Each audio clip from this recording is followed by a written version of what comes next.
Hello friends. Imagine कीजिए आपके घर की छत के ऊपर या आपके फ्लावरिंग पॉट में एक ऐसी बेल उग रखी हो जो आपके शरीर को ठंडा रखे और आपके डाइजेशन को इम्प्रूव करे, आपको खाने के लिए लगातार लीव्स देती रहे और सबसे बड़ी बात कि आपको एक न्यूट्रिशियस फूड मिले। आज हम बात करने वाले हैं मालाबार पालक की। मालाबार पालक को हम पोई का साग भी कहते हैं और ये बेल साल भर जो है वो लगातार हमें पत्तियां देती रहती है, जिससे हम साग बना सकते हैं, पालक बना सकते हैं।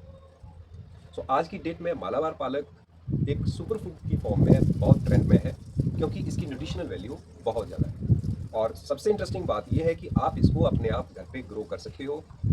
और इसके बारे में हम कुछ चीज़ों के बारे में समझेंगे, जैसे कि मालाबार पालक क्या है और इसको जाइंट कूलिंग सब्सटेंस क्यों कहा जाता है और इसको ज़ीरो माइल फूड भी कहा जाता है, वो क्यों कहा जाता है, इसके हेल्थ बेनिफिट्स क्या हैं, इसको ग्रो कैसे किया जाता है, इसको हार्वेस्ट कैसे किया जाता है और इसको ग्रो करने के लिए क्या प्रिकॉशंस हैं और क्यों हर घर में मालाबार पालक को ग्रो किया जाना चाहिए। तो आओ इन चीज़ों के बारे में हम वन बाय वन डिस्कस करते हैं। आओ हम देखते हैं कि मालाबार पालक क्या है। मालाबार पालक ऑर्डिनरी पालक की तरह पालक नहीं है। आप यहाँ देख सकते हैं कि ये एक बेल की फॉर्म में उग रहा पालक है और इसकी पत्तियों को हम हार्वेस्ट करते हैं यूज़ करने के लिए। मालाबार पालक का साइंटिफिक नेम बेसेला अल्वा है और ये इसका ओरिजिन जो है वो ट्रॉपिकल एशिया में माना जाता है, लेकिन अब ये हमारे पूरे इंडिया में बड़े सारे लोग इसको उगाते होते हैं और ये हर कहीं उग जाता है और साल भर ये हर सीजन में ग्रो करता है। गर्मियों और बरसात में इसकी बड़ी अच्छी ग्रोथ होती है।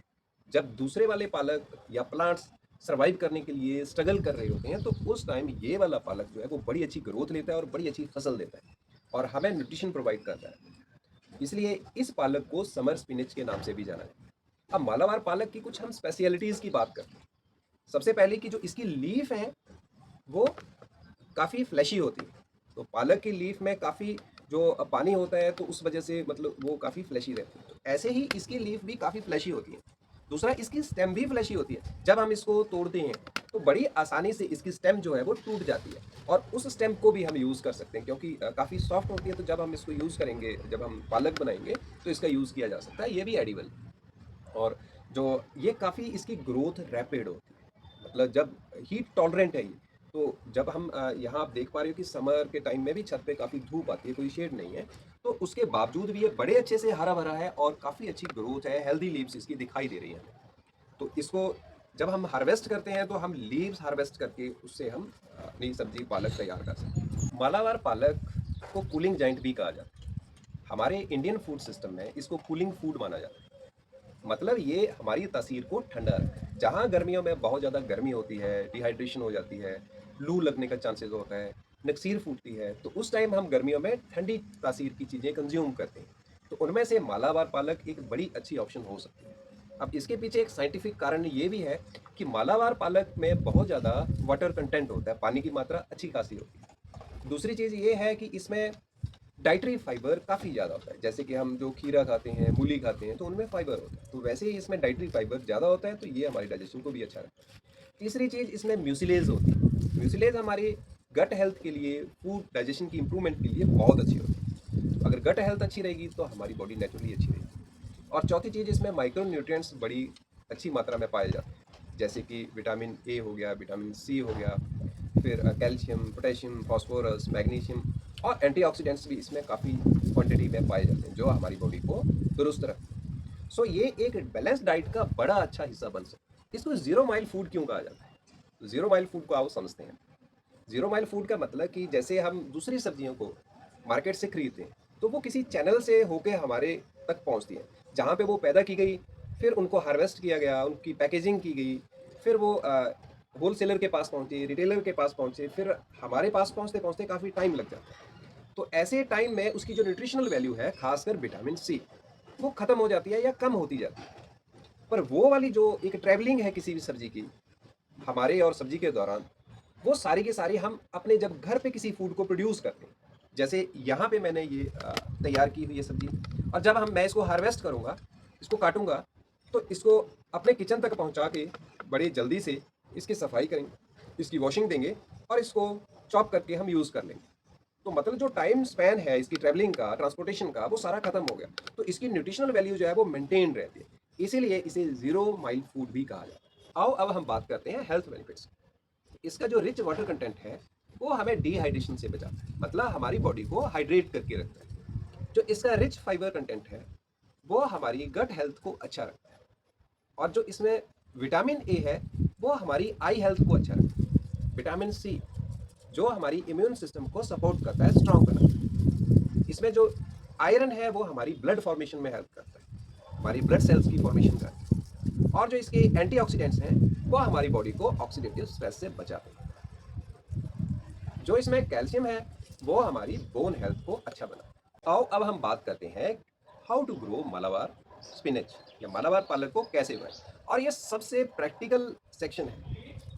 इसमें हम देखते हैं कि इसमें दो तरीके हैं। एक तो कि हम इसको तोड़ें और तोड़ के इसकी पत्तियों को हटा दें और लगभग छोटा सा, मतलब 2 उंगली के बराबर की ब्रांच लें या 1 उंगली के बराबर, मतलब जिसमें 2-3 नोड हों, उसको तोड़ के सीधे सॉइल में लगा दो। बड़े आराम से ये 10-12 दिन में बड़े अच्छे से रूट्स पकड़ लेगा और ग्रो होना स्टार्ट हो जाएगा और हमारा नया प्लांट तैयार। दूसरा तरीका है इसके सीड्स का। जब ये बेल मेच्योर हो जाती है काफ़ी टाइम के बाद, जब इसकी जो मतलब काफ़ी एज हो जाती है, जैसे 2-4-5 महीने, और जब इसमें सीड्स आने स्टार्ट हो जाते हैं, तो उन सीड्स को भी हम यूज़ करके, स्प्रेड करके या बीज करके उनसे हम बेल तैयार कर सकते हैं। वो थोड़ी सी एक लंबी प्रोसेस है, इसलिए हम डायरेक्टली जो है इसकी कलम लेके, इसकी कटिंग लेके उसको हम किसी भी फ्लावर पॉट में रख के उसको उगा सकते हैं बड़े आराम से। अब इसके लिए कैसे उगाया जाता है, तो कहाँ उगाया जा सकता है, तो हम इसको किसी पॉली बैग में उगा सकते हैं, किसी कंटेनर में उगा सकते हैं, किसी में भी, या हमारा पुराना गमला है, या मिट्टी में डायरेक्टली भी उगाया जा सकता है। और इसके लिए कैसी मिट्टी चाहिए, तो हम इसमें सैंड या मिट्टी और साथ में जो एक बिल्कुल भुरभुरी सी जो खाद होती है उसको हम इक्वल प्रोपोर्शन में मिला करके, मिक्स करके यूज़ कर सकते हैं इसको ग्रो करने के लिए। इसमें हम जो फर्टिलाइजर्स हैं उसकी ज़्यादा क्वांटिटी ना डालें। अगर हमने डालनी है तो बहुत कम, मतलब आधा स्पून के करीब जो है वो इससे मतलब उस मिट्टी में हम मिला सकते हैं, जो इसके लिए न्यूट्रिएंट की फॉर्म में काम करेंगे। और इसको सपोर्ट सिस्टम भी चाहिए होता है, क्योंकि ये क्लाइंबर है तो सपोर्ट इसको बहुत ज़रूरी है, यानी तो ये नीचे गिरेगी और अच्छे से ग्रो नहीं हो पाएगी। तो यहाँ भी मैंने ये देखी है कि यहाँ पे इसको क्लाइंबिंग के लिए यहाँ मैंने जो मलबरी प्लांट है उसकी ब्रांचेज मैंने छोटी छोटी ब्रांचेज रखी हुई है, ताकि ये सारे पौधे जो है वो सीधे खड़े रहें। और अगर ये हाइट और ले लेता है तो मैं इसमें कुछ और भी, जैसे मचान होता है, रस्सियों से इसको सपोर्ट सिस्टम दे के जो है वो थोड़ी हाइट पे ले जा सकते हैं। पर जब हम इसकी हार्वेस्टिंग करते रहते हैं तो ये ऊपर वाला पोर्शन हम इसका तोड़ते हैं तो ये साइड से ब्रांचेज निकलती रहती हैं, तो ऐसा किया जा सकता है। और एक बात का और ख्याल रखना कि जब इसमें पानी देना है तो पानी तो इसको चाहिए, क्योंकि ये खुद एक सकुलेंट प्लांट है, फ्लैशी लीव्स हैं इसकी, तो इसको पानी भी चाहिए होता है, लेकिन इसमें वाटर लॉगिंग नहीं होनी चाहिए। पानी इतना देना दें कि इसकी जड़ें सड़ जाएं।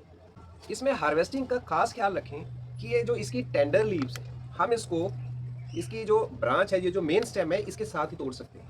और जो नीचे वाली जो सकुलेंट सॉफ्ट लीव्स हैं उनको तोड़ के हम हार्वेस्ट कर सकते हैं। इनको तोड़ के हम हार्वेस्ट कर सकते हैं और जब वॉशिंग देके, एक अच्छी सी वॉशिंग देके इसको चॉप करके यूज़ किया जा सकता है। इसके किचन यूजेस में इसको हम पालक की फॉर्म में खा सकते हैं, इसको कढ़ीज़ में खा सकते हैं, इसको हम पकौड़ा बना के, पराठा, और बड़ी सारी रेसिपीज़ हैं वो आप यूट्यूब पर, नेट पे सर्च कर सकते हो कि अलग अलग रेसिपीज़ कैसे बनाई जा सकती हैं मालाबार पालक से।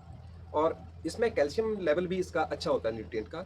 जो किडनी पेशेंट्स हैं वो इसका थोड़ा सा ध्यान रखें कि डॉक्टर से कंसल्ट कर सकते हैं कि हम इसको खाएं या ना खाएं। सो फ्रेंड्स, यदि आपके घर में बालकनी में या छोटा गार्डन है, कहीं भी आपके पास एक छोटी मोटी भी स्पेस है, तो आप मालाबार पालक की बेल जरूर उगाएं, क्योंकि ये एक ऐसा फूड है जो आपको बड़ी आसानी से पेस्टिसाइड फ्री होएगा और उसमें कोई ऐसी कंटेमिनेशन भी नहीं होएगी, अडल्ट्रेशन नहीं होएगी, न्यूट्रिएंट रिच है आपके लिए, और आपका अपने घर पे उगाया हुआ ऑर्गेनिक फूड है। तो इस फूड को उगाने के लिए कोई ज़्यादा मेहनत नहीं करनी पड़ती, कोई ज़्यादा खर्चे कुछ नहीं है। सिर्फ आपने इसको एक छोटी सी स्पेस देनी है और डेली आपने थोड़ा थोड़ा करके पानी डालना है।